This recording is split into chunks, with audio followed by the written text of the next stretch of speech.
Welcome to Empires, the podcast all about the rise and fall of the world's imperial civilizations. The very words we use to describe these civilizations come to us by virtue of one of their principal representatives, the Romans.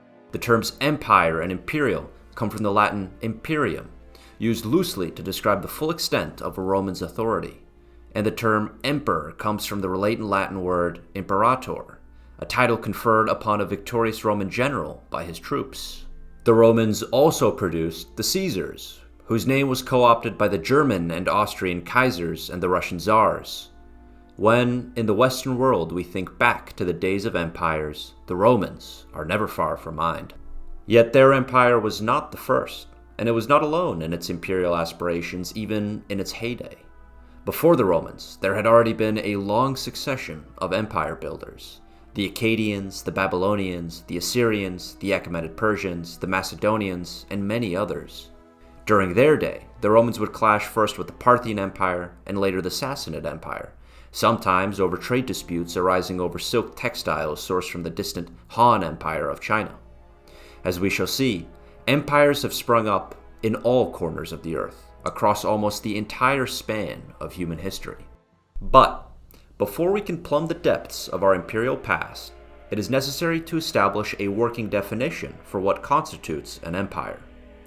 Although the topic has been debated endlessly by historians, for the purpose of this podcast, we will try to cut through this Gordian knot and define an empire as any civilization with a clearly established core region that successfully asserts control over a considerable number of peripheral territories with heterogeneous ethnicities, cultures, and peoples, primarily, although not exclusively, through force of arms.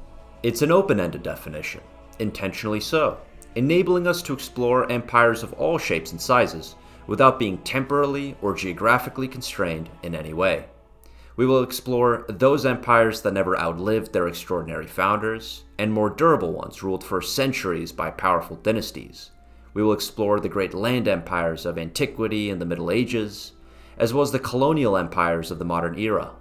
We will explore those empires actually called such, whose rulers wore an imperial diadem, as well as de facto empires, whose rulers may have been called by a different name, and yet presided over a vast territory inhabited by multitudinous peoples all the same. Ultimately, we will take for the object of our investigation those civilizations which have something to teach us about what happens when human societies with distinct cultural traditions, histories, and mythologies converge, even if only for a single page in the story of mankind. And we will start from the beginning, when the very concept of civilization was only just ripening. For make no mistake, empires have been with us from the start. Before man was, empire awaited him.